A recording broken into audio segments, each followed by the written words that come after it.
여호와께 즐거운 찬송을 부를지어다.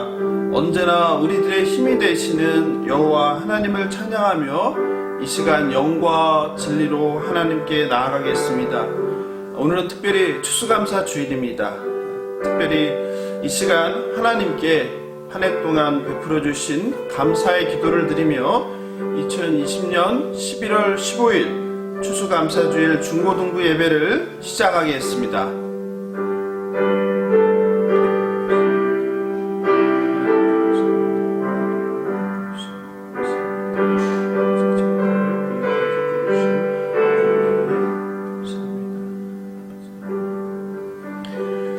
사도신경으로 우리의 신앙을 고백하겠습니다.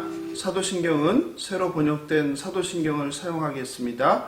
자막을 참조해 주시기 바랍니다. 나는 전능하신 아버지 하나님 천지의 창조주를 믿습니다. 나는 그의 유일하신 아들 우리 주 예수 그리스도를 믿습니다. 그는 성령으로 잉태되어 동정녀 마리아에게서 나시고 본디오 빌라도에게 고난을 받아 십자가에 못 박혀 죽으시고 장사된 지 사흘 만에 죽은 자 가운데서 다시 살아나셨으며 하늘에 오르시어 전능하신 아버지 하나님 우편에 앉아 계시다가 거기로부터 살아있는 자와 죽은 자를 심판하러 오십니다. 나는 성령을 믿으며 거룩한 공교회와 성도의 교제와 죄를 용서받는 것과 몸의 부활과 영생을 믿습니다. 아멘. 이 시간엔 찬송가 27장 빛나고 높은 보좌와 1절 4절을 함께 부르시겠습니다.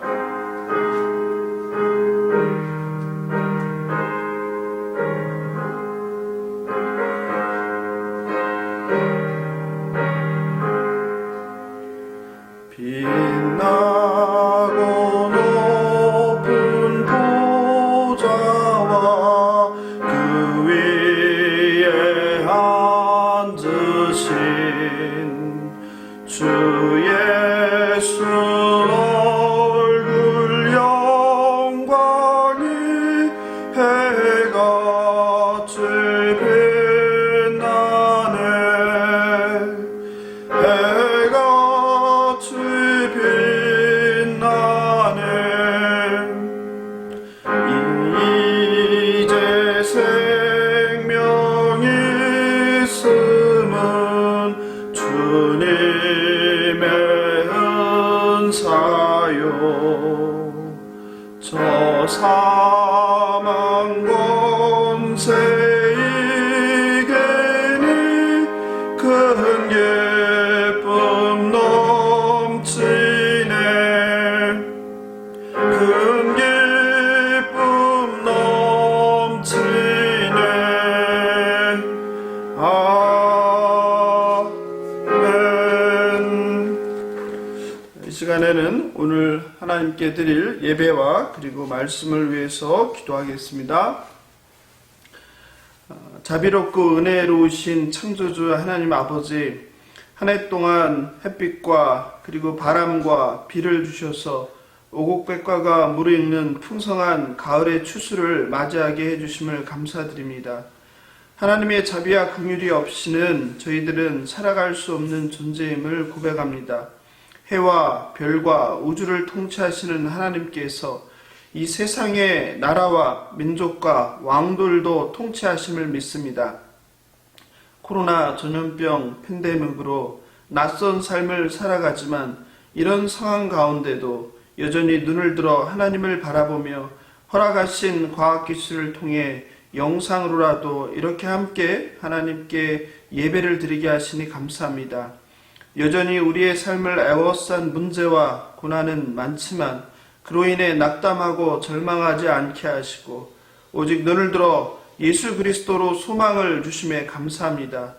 오늘도 하나님 앞에 나왔습니다. 저희들의 몸과 마음을 하나님께 드립니다. 이 예배를 받아주시고 선포되는 생명의 말씀으로 새 힘과 회개의 영을 저희들에게 허락하여 주시옵소서. 환난을 당한 데살로니가 교인들을 향한 바울의 그 마음이 그리고 바울의 그 메시지가 지금 이곳에 함께 예배하고 말씀을 듣는 주일학교 청소년들에게도 동일하게 살았고 생명력 있는 말씀으로 역사하게 하옵소서. 예배의 시종을 주님께 맡기오니 감사하며 생명 되신 예수님의 이름으로 기도합니다. 아멘. 오늘 주실 하나님 말씀을 함께 보도록 하겠습니다. 데살로니가 전서 5장 16절 18절 말씀입니다. 제가 봉독하겠습니다. 항상 기뻐하라, 쉬지 말고 기도하라, 범사에 감사하라. 이것이 그리스도 예수 안에서 너희를 향하신 하나님의 뜻이니라. 아멘. 오늘 데살로니가 전서 5장 16절 18절 말씀으로 그럼에도 불구하고 감사라는 제목으로 하나님 말씀을 전하겠습니다. 11월 셋째 주일인 오늘은 추수감사 주일입니다. 한국의 기독교가 전해진 이래로 교회에서는 미국인 선교사가 조선에 입국한 것을 기념하여 11월 셋째 주일을 추수감사절로 지키고 있습니다. 한국의 기독교가 전파된 해가 언제냐에 대해서는 논쟁이 있습니다.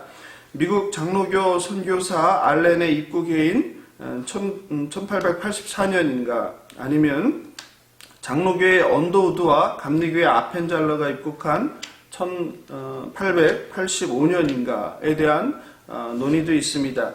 그러나 한국 기독교의 역사는 이보다 훨씬 더 앞서 있다는 주장들도 있습니다. 1800년대 초 서해안을 거쳐간 바질 홀에 대한 주장도 있고 1866년 셔먼호를 타고 대동강으로 올라오면서 신약 성경을 나누어 주었다고 전해지는 순교한 로버트 토마스 선교사를 기독교가 처음 전파된 해로 여겨야 한다는 주장도 있습니다.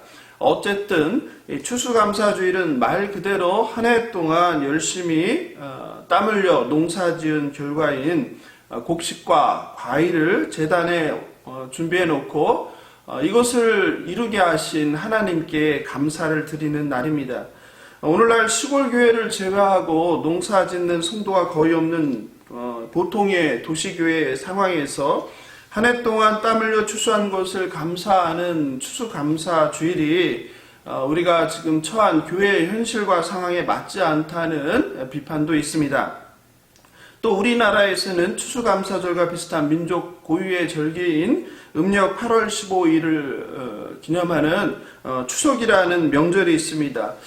이날을 맞이하면 사람들은 풍성한 수확을 기뻐하며 조상들을 생각하고 성묘를 하고 그리고 핵곡식으로 빚은 떡과 과일을 이웃과 나누어 먹습니다. 그래서 차라리 우리나라 상황에 맞게 추수감사주일을 민족 고유 명절인 추석쯤으로 옮기는 것이 좋지 않겠냐는 의견들도 있습니다.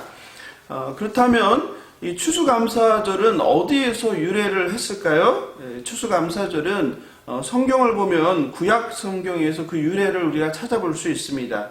하나님의 명령에 의해서 이스라엘 백성들이 지켜야 하는 세 가지 큰 절기가 있는데 유월절, 그리고 칠칠절, 그리고 초막절입니다.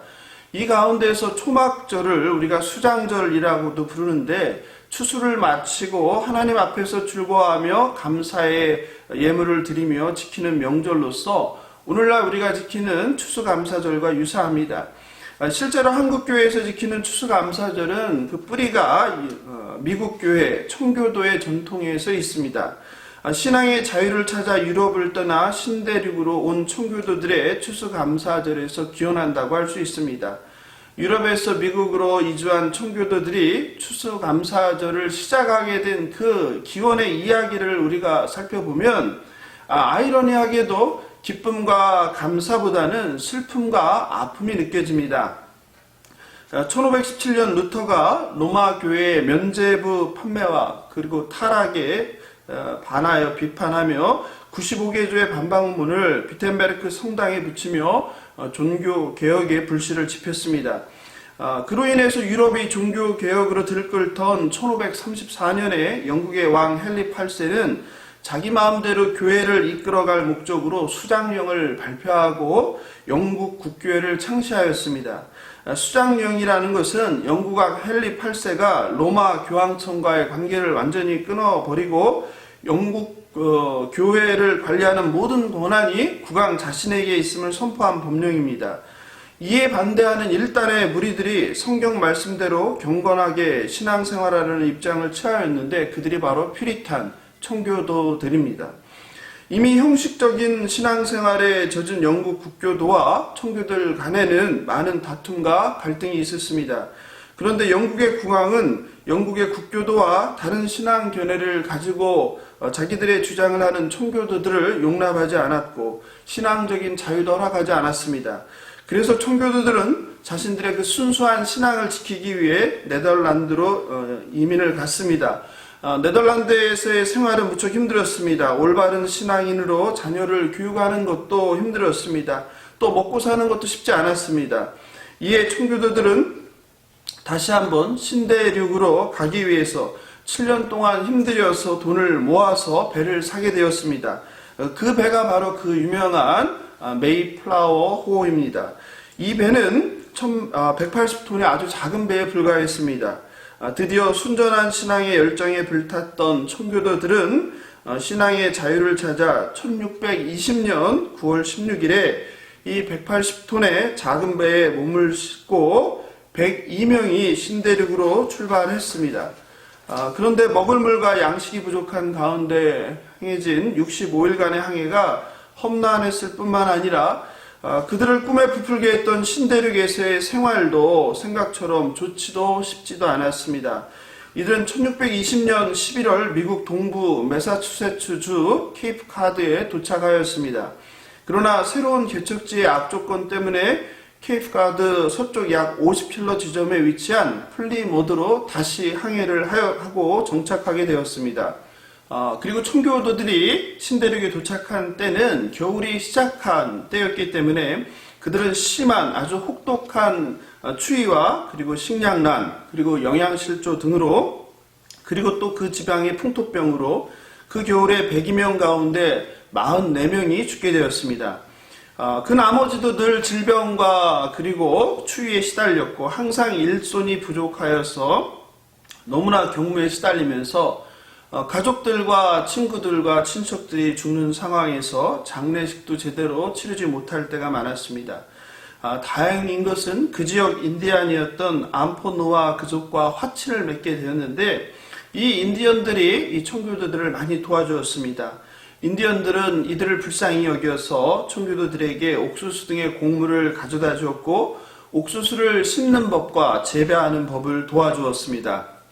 이들의 도움으로 그 해에 청교도들은 풍성한 곡식을 추수할 수 있었습니다. 옥수수와 호박 등을 처음 수확하였을 때 그 감사함과 고마움을 기념하기 위해서 그해 1621년 10월에 하나님께 감격적인 제물을 드릴 수 있었습니다. 이때 청교도들은 자신들을 도왔던 그 친절한 인디언들을 초대해 추수한 곡식과 그리고 칠면조 고기 등을 함께 먹으며 신대륙에서의 기쁜 첫 추수감사절을 가지게 되었습니다. 그 이후로 이러한 감사드리는 것이 관습이 되었고 법으로 제정되어서 지금까지 지켜오게 되었습니다.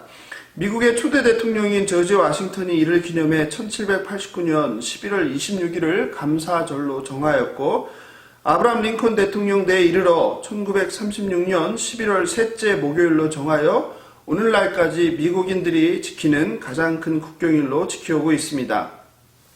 한국교회의 추수감사절은 130여 년 전 미국 선교사들에 의해 전래되어 지금까지 매년 11월 셋째 주일을 추수감사 주일로 기념하고 있습니다.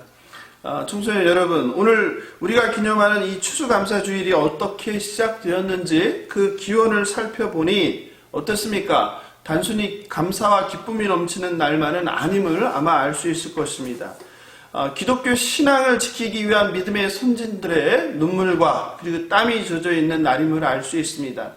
올바른 신앙의 자유를 찾아 도저히 감사할 수 없는 상황들을 겪으며 찾아온 미지의 땅에서 청교도들의 흘린 그 땀과 피의 전통입니다. 추수감사절은 순전한 신앙을 추구했던 청교도들의 목숨을 건 모험의 결과입니다. 고난 가운데 마주한 기쁨입니다. 슬픔 가운데 마주한 감사입니다. 사랑하는 가족과 친구를 잃고 죽을 고비를 수차례 넘긴 후에 얻은 그럼에도 불구하고의 감사입니다. 오늘 추수감사주일 설교 제목 그럼에도 불구하고 감사인 이유가 여기에 있습니다. 오늘 함께 읽은 데살로니가 전서 성경 본문은 유명한 본문입니다. 사도 바울은 데살로니가 교회 성도들을 향한 편지에서 마지막 부분인 5장에서 오늘 말씀을 주셨습니다. 바울은 3주에 불과한 매우 짧은 기간 동안 데살로니가 지역에 머물며 예수가 메시아 그리스도임을 그 복음을 전했습니다. 비록 바울이 핍박으로 그곳을 빨리 떠나게 되었지만 데살로니가 성도들을 향한 바울의 아주 따뜻한 마음과 사랑이 가득한 편지가 데살로니가 전서입니다. 사실 데살로니가 교인들은 기쁨과 감사를 할 수 없는 상황에 있었습니다. 데살로니가 1장 6절 보겠습니다. 또 너희는 많은 환난 가운데서 성령의 기쁨으로 도를 받아 우리와 주를 본받은 자 되었으니, 그들은 환난 가운데 있었습니다. 그들이 환난을 겪은 원인은 1장 9절을 보니 우상을 버리고 하나님께 돌아와서라고 합니다. 2장 14절을 보니 그들이 유대인들에게 고난을 받음과 같이 너희도 너희 동족에게서 동일한 고난을 받았느니라 라고 말합니다. 이들이 처한 환난의 원인은 무엇입니까? 그렇습니다. 이들이 숭배했던 우상을 버리고 그리고 바로 바울이 전한 예수 그리스도를 믿음으로 하나님께 돌아왔기 때문에 겪는 환난인 것입니다. 이런 환난 중에 있는 성도를 향하여 바울은 도리어 항상 기뻐하라고 합니다. 쉬지 말고 기도하라고 합니다. 범사에 감사하라고 합니다. 그리고 그 이유가 놀라운데 이는 그리스도 예수 안에서 너희를 향한 하나님의 뜻이니라 라고 말씀을 전합니다. 위로의 말이라기보다는 도전하는 말입니다. 그렇지 않습니까? 그리고 데살로니가 교인들을 향한 편지의 마지막인 이 5장의 마지막을 그렇게 끝을 맺고 있습니다. 그런데 더 놀라운 것은 우리가 감사하고 기뻐해야 되는 이유가 그것이 하나님의 뜻이라고 바울이 말씀을 전하고 있습니다. 이 얼마나 단순하면서도 고난 가운데 낙담과 절망에 있을 성도들에게 가슴 깊이 파고드는 심금을 울리는 메시지인지 모릅니다. 어느덧 2020년을 시작하며 이제 달력에 2장밖에 남지 않는 2020년의 달력을 우리도 마주하게 됩니다. 전 세계 모든 나라 모든 민족이 동시에 전염병이란 똑같은 고통을 겪은 적이 과연 인류 역사에 있었을까라는 생각을 하게 됩니다. 인류 역사를 통해 인류가 겪은 재앙은 그것이 가뭄이든 아니면 홍수였든 아니면 전염병이었든 아니면 전쟁이었든 아니면 제한된 지역에서 일어난 국지적인 것들이었습니다. 세계 1차 대전, 2차 대전의 전쟁조차도 일부 대륙에 제한된 것들이었습니다. 그런데 코로나19 이 팬데믹은 예외 없이 지구상의 모든 나라, 모든 민족이 겪고 있습니다. 코로나19 재앙이 장기화되면서 우리가 익숙했던 일상을 잃어버리고 여전히 낯선 날들을 새로운 일상 삼아 살아갑니다. 상당 기간을 학교에 가지 못했고 심지어 교회 예배조차 상당히 오랜 기간 동안 제대로 모여서 드리지 못했습니다. 그런데 안타깝게도 지금 다시 전 세계가 3차 팬데믹으로 불안과 고통 가운데 신음하고 있습니다. 믿기 어렵지만 미국은 하루 14만 명 이상 발생하고 있고 유럽 국가들도 하루 확진자가 몇만 명 이상 증가하며 다시 봉쇄하는 국가들이 늘어가고 있습니다. 전염병이 장기화되면서 심리적인 고통을 겪는 코로나 블루라는 신조어도 생겼습니다. 경제적 고통으로 차라리 아침에 눈을 뜨고 싶지 않다며 삶을 포기하는 슬픈 소식들도 들려옵니다. 감사와 기쁨보다는 걱정과 그리고 불안이 그리고 인류의 생존을 위협하는 그런 안타까운 상황입니다. 솔직히 도저히 감사할 수 없는 상황입니다. 그런데 오늘 본문에서 바울은 환난 중에 데살로니가 교인들에게 준 범사에 감사라는 그 말씀을 전했습니다.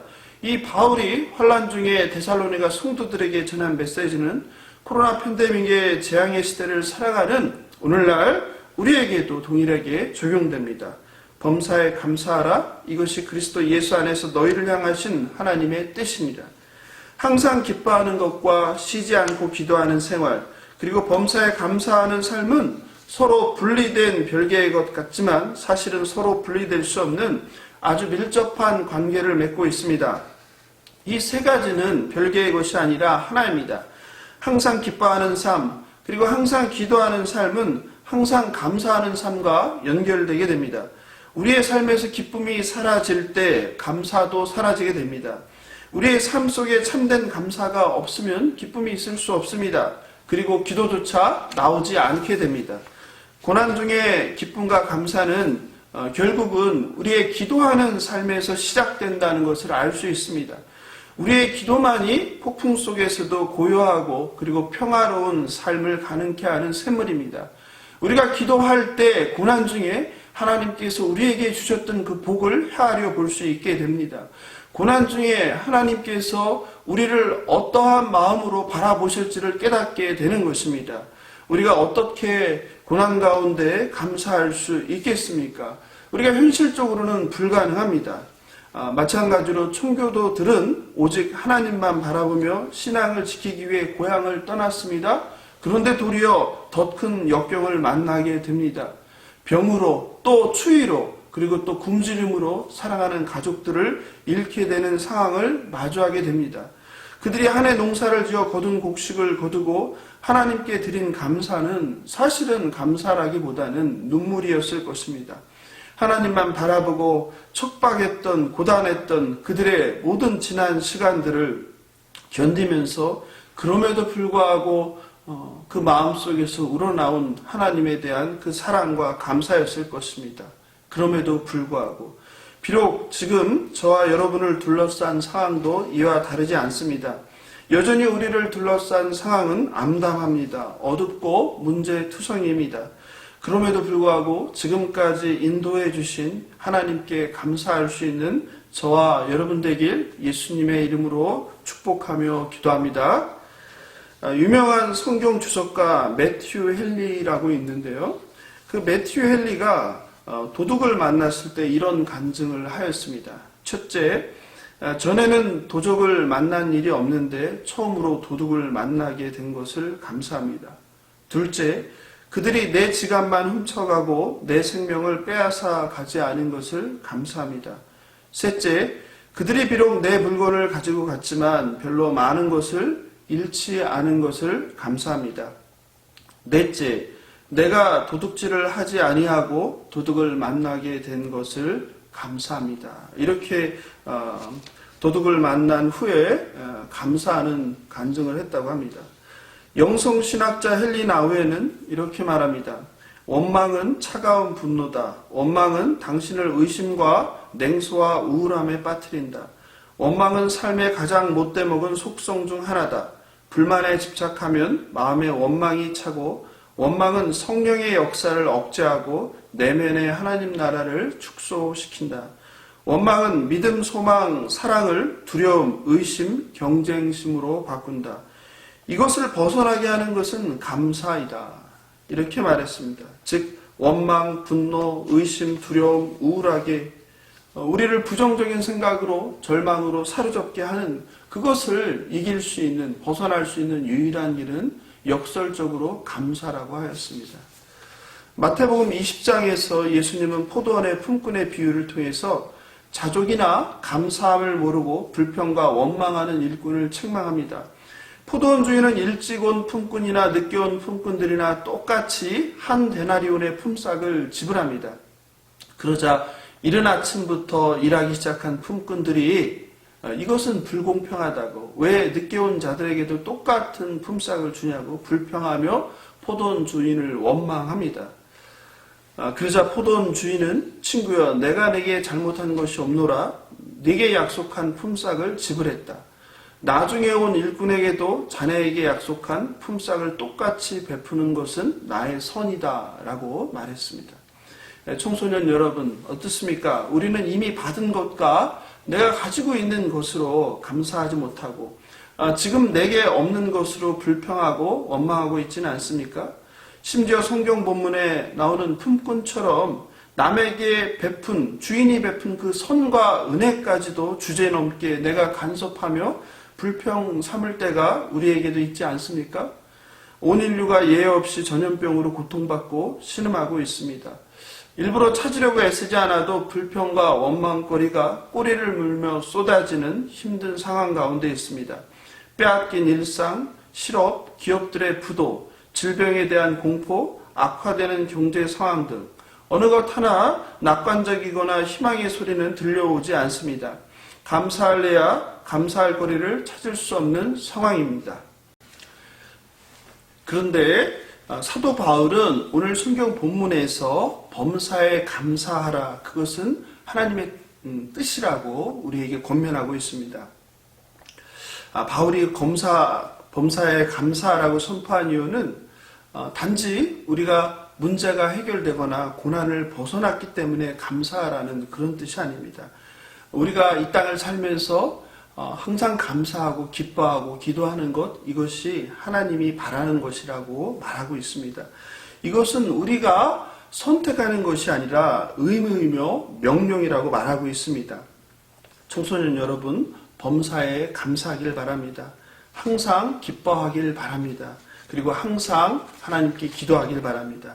시편 기자는 107편 1절에서 여호와께 감사하라, 그는 선하시며 그 인자하심이 영원함이로다 라고 고백하였습니다. 오직 우리에게 구원을 주신 하나님과 그의 아들 예수 그리스도로 감사하는 저와 여러분 되길 소망합니다. 마지막으로 태어날 때부터 뇌성마비로 1급장애를 가졌던 시인 송명희를 여러분에게 소개합니다. 시인은 태어날 때 의사가 집게로 뇌를 건드려서 손해가 손상되었습니다. 신체의 움직임을 조절하는 손해가 제 기능을 하지 못하게 되어서 이 시인은 태어나서부터 단 한 차례도 제대로 몸을 가누지 못한 채 살게 되었습니다. 아무리 똑바로 고개를 들고 싶어도 자꾸 옆으로 기울어지고 7살이 되도록 누워만 지냈습니다. 10살이 되어서야 숟가락을 스스로 간신히 쥘 수 있었습니다. 게다가 시인의 가정은 너무나 가난했습니다. 설상가상으로 아버지는 폐교력을 앓기도 했습니다. 이런 상황에서 그녀에게 무슨 희망이 있었겠습니까? 그녀는 부모님과 하나님을 수없이 원망하면서 살았습니다. 자신이 이렇게 태어난 운명을 저주하기도 하였고, 그래서 몇 번이나 자살을 기도하기도 했다고 합니다. 그런데 그녀가 17살 되었을 때 죽더라도 한번 하나님을 만나서 따져보고 죽어야 되겠다는 생각을 했다고 합니다. 아주 작정을 하고 목숨을 걸고 기도를 했습니다. 도대체 왜 이 모양으로 나를 세상에 태어나게 했으며 도대체 왜 이런 몰골로 내가 세상을 살아야 하는지 하나님께 따져 물었습니다. 하나님께 되들었습니다. 결국 오랜 기도 가운데 송명희 씨는 감사하게도 하나님을 만나게 되었습니다. 그리고 놀랍게도 내가 너를 버리지 않겠다라는 하나님의 음성을 듣게 되었습니다. 그 후 그녀는 계속해서 하나님께 기도하는 가운데 수많은 시를 쓰게 되었습니다. 그리고 그 시를 모아서 시집을 내게 되었고, 그리고 그 시에 곡을 붙여서 음반을 내게 되었는데 그 음반이 아주 폭발적인 인기를 얻게 되었습니다. 여러분에게도 익숙한 복음송으로도 많이 부르는 나란 시를 읽어드리겠습니다. 조용히 눈을 감고 음미하시면 좋을 것 같습니다. 나 가진 재물 없으나, 나 남이 가진 지식 없으나, 나 남에게 있는 건강이 있지 못하나, 나 남이 없는 것 있으니, 나 남이 못 보는 것 받았고, 나 남이 듣지 못한 음성 들었고, 나 남이 받지 못한 사랑 받았고, 나 남이 모르는 것 깨달았네. 공평하신 하나님이 남이 가진 것 나 없지만 공평하신 하나님이 남이 없는 것 갖게 하셨네. 여러분도 많이 들어보셨죠? 나 가진 재물 없으나, 익숙하시죠? 바로 이 곡을 쓰신 분이 장애를 앓고 있는 송명이라는 시인입니다. 청소년 여러분, 어떻습니까? 삶이 힘들지 않으십니까? 또 여러분 공부하는 것이 만만치 않지 않습니까? 또 이제 곧 기말고사도 다가오죠. 또 고3들은 수능이 얼마 남지 않았죠. 또 중3들은 고등학교 입시를 준비해야 되죠. 미래에 대한 걱정과 불안이 가득하지 않습니까? 또 학교를 가는 것도, 친구를 만나는 것도, 또 학원을 가는 것도 코로나로 인해서 늘 신경 쓰이죠. 이렇게 우리를 둘러싼 상황은 암담하고 답답합니다. 그럼에도 불구하고 저와 여러분이 하나님의 자녀 됐다는 것으로 감사하면 좋겠습니다. 예수 그리스도의 신부라는 것으로 감사하면 좋겠습니다. 부정적인 생각에 사로잡혀서 날마다 문제거리를 찾기에 골몰하기보다는 하나님께서 저와 여러분에게 지금까지 주신 그 복을 헤아려보는 추수감사 주일 되면 좋겠습니다. 나 가진 재물 없으나, 나 가진 지식, 건강 없으나 오직 예수 그리스도 그분을 가진 것으로 감사하다는 시인의 고백이 저와 여러분의 고백이 되면 좋겠습니다. 예수 그리스도를 믿음으로 하나님의 자녀 삼아주신 그 구원의 하나님으로 감사하는 저와 여러분 되면 좋겠습니다. 우리가 이 땅을 살아가는 이유 그리고 목적 오직 예수 그리스도입니다. 하나님의 나라입니다. 결코 여러분의 꿈과 여러분의 비전과 여러분의 성공과 여러분의 안락을 그리고 여러분의 행복을 위해서 사는 것이 아니라는 것을 기억하는 저와 여러분 되면 좋겠습니다. 오늘 말씀처럼 항상 기뻐하고 항상 기도하고 그리고 범사에 감사하는 주일학교 중고등부 청소년 여러분 되시길 예수님의 이름으로 축복하며 기도합니다. 기도하겠습니다. 여호와께 감사하라. 그는 선하시며 인자하심이 영원하미로다. 창조주 하나님 아버지, 어느 해보다 긴 장마 그리고 홍수, 빈번한 태풍 그리고 코로나 전염병으로 일상을 잃어버리고 두려움과 걱정과 불안한 삶을 살아가고 있습니다. 그럼에도 불구하고 그런 상황 가운데 저희들을 지켜주시고 여기까지 인도하여 주신 하나님 은혜에 감사합니다. 해와 천체를 운행하시며 비와 바람을 통치하시며 피조세계의 계절을 허락하시고 씨 뿌리는 날씨와 자라는 물과 오곡백과가 있는 햇빛을 주신 여호와 하나님께 감사합니다. 하나님 주신 복이 많은데 감사는커녕 늘 불평하고 걱정과 염려하며 살아가고 있는 저희들의 죄를 회개하오니 용서하여 주옵소서. 오늘 하나님께서 주신 말씀대로 어떠한 상황 가운데도 낙심하거나 절망하지 않게 하시고 기뻐하고 항상 기도하며 범사에 감사하는 저희들 될 수 있도록 인도하여 주시옵소서. 우울하고 답답한 상황, 환난과 핍박에도 보이지 않는 세계를 통치하시는 여호와 하나님을 신뢰하며 예수 그리스도로 감사와 기쁨이 넘치는 저희들 되게 하여 주옵소서. 감사하며 생명 되신 예수님의 이름으로 기도합니다. 아멘.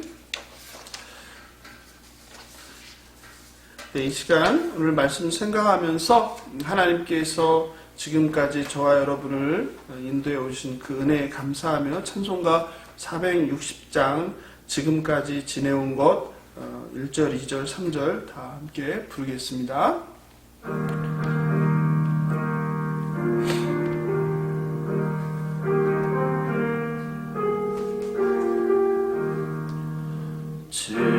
지금까지 지내온 것 주의 크신 은혜라 한이 없는 주의 사랑 어찌 이루 말하랴 자나깨나 주의 손이 항상 살펴주시고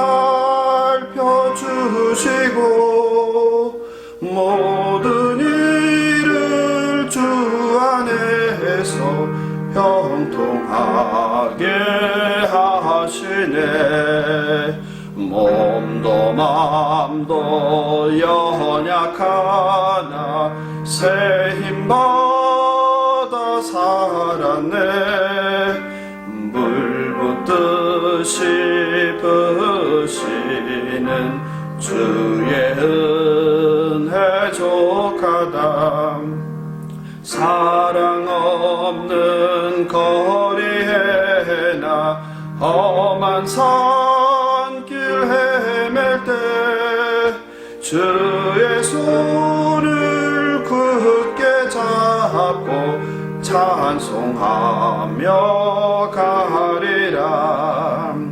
주님 다시 배올 날이 날로 날로 다가와 무거운 짐 주께 맡겨 벗을 날도 멀잖네.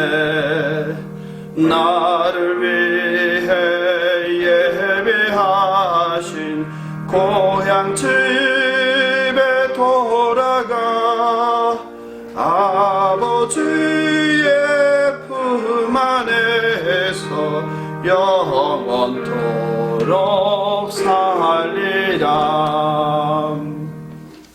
교회 소식과 광고 보겠습니다. 첫 번째, 토요일 밤 10시에 줌을 통해 함께 만나 교제합니다. 지난주에는 많은 학생들이 함께 참여해 주셨는데요. 이번 주에도 더 많은 학생들이 함께 얼굴을 마주보며 교제하면 좋겠습니다. 주일 영상 예배에 참석한 후 댓글로 참석을 알려주시고 또 들은 말씀을 적용하고 결단도 함께 나눠주시면 더 은혜가 되겠습니다. 오늘 웨스트민스터 소요리 문답은 제20문답입니다. 여러분 주보 참고하시면 주보 오른쪽 하단에 웨스트민스터 소요리 문답이 있습니다. 함께 보겠습니다. 제20문입니다.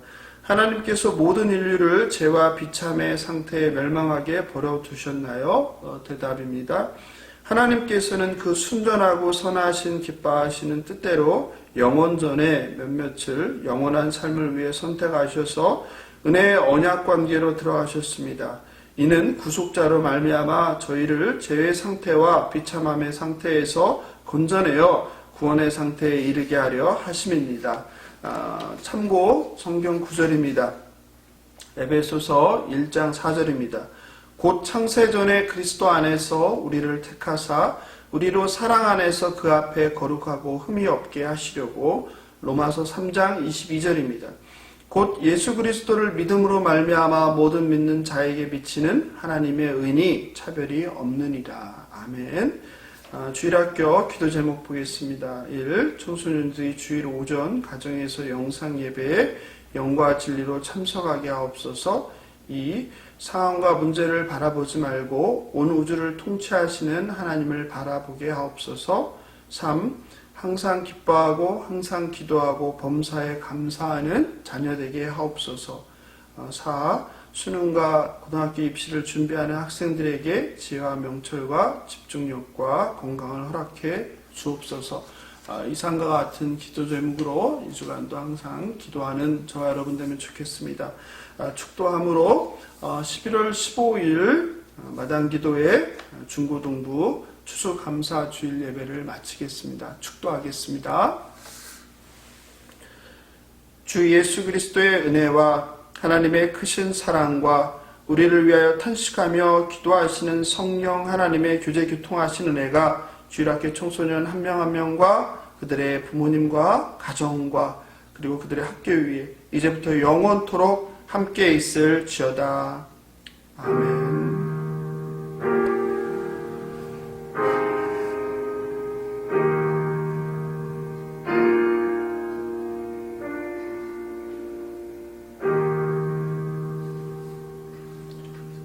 네, 감사합니다. 한 주간도 말씀 붙들고 승리하는 여러분 되시길 바랍니다. 다음 주일에 만나 뵙겠습니다.